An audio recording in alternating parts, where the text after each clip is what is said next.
Assalamualaikum warahmatullahi wabarakatuh. Perkenalkan, kami dari kelompok 5 Indralaya yang beranggotakan saya Bidayanti dengan NIM 0609 11 82 02 5004. Selanjutnya teman saya Alia Okta Cahyaningrum dengan NIM 0609 11 820 2504. Dan saya Nyayu Anissa Gustanti dengan NIM 06 09 12 82 02 50 25. Tujuan pembelajaran: mahasiswa dapat menguasai pondasi saintifik pada materi struktur protein. Prosedur kerja: 1. Mengamati materi pembelajaran pertemuan 8, yakni tentang struktur protein. Kedua, merangkum poin penting dari materi struktur protein. Ketiga, membuat video singkat mengenai penjelasan struktur protein. Dan keempat, gabungkan video singkat tadi menjadi video yang lengkap. Teori singkat: struktur protein adalah susunan 3 dimensi atom-atom dalam molekul protein yang merupakan rantai asam amino. Untuk menjalankan fungsi biologisnya, protein melipat menjadi satu atau lebih struktur 3 dimensi yang dipengaruhi oleh sejumlah interaksi non-kovalen seperti ikatan hidrogen, interaksi ionik, gaya van der Waals, dan tumpukan hidrofobik.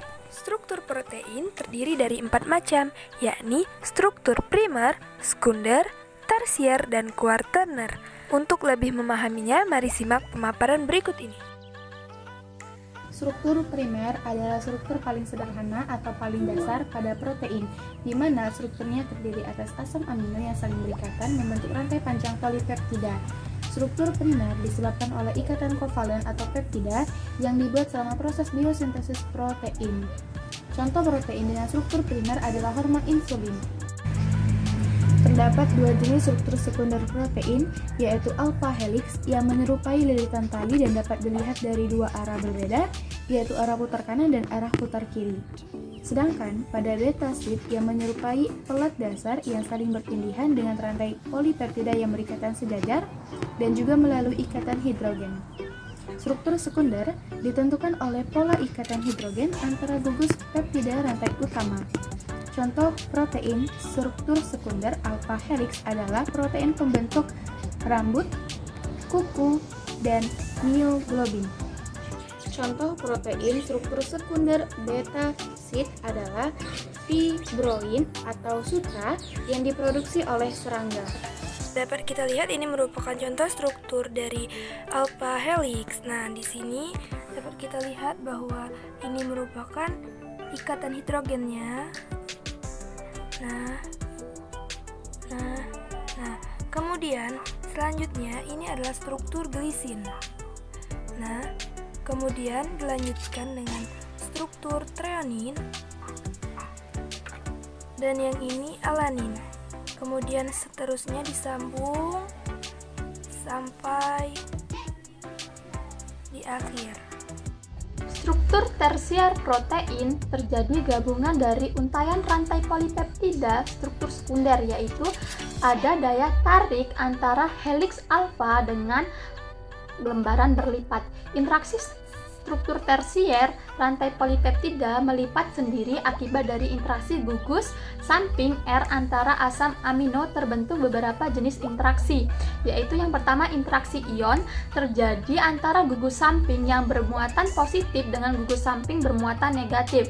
Kemudian ada ikatan hidrogen terjadi pada antara gugus samping asam amino, terjadi karena pada beberapa asam amino pada bagian gugus sampingnya mengandung gugus seperti OH, COOH, CONH2 atau NH2. Kemudian yang terakhir yaitu jembatan disulfida. Pada interaksi ini dapat membentuk ikatan protein yang kuat. Jembatan disulfida terbentuk pada asam amino bergugus samping sulhidril atau SH. Contoh dari protein tersier adalah myoglobin A, protein globular yang merupakan pembentuk enzim dalam tubuh makhluk hidup. Yang terakhir yakni struktur kuartener. Struktur protein kuartener adalah protein yang paling kompleks karena terbentuk atas lebih dari satu rantai polipeptida yang dihubungkan oleh ikatan hidrogen dan interaksi asam amino hidrofobiknya. Struktur kuartener itu kan adalah struktur keseluruhan protein yang merupakan hasil agregasi dari subunit-subunit polipeptida atau struktur tersier. Nah, contoh struktur kuartener pada protein itu seperti protein globular lengkap yang tersusun atas 4 polipeptida.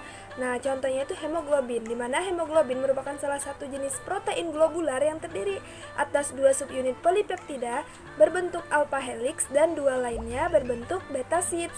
Nah, setiap subunit ini terdiri atas non-polipeptida yang disebut dengan hem dan 1 atom besi yang mengikat oksigen.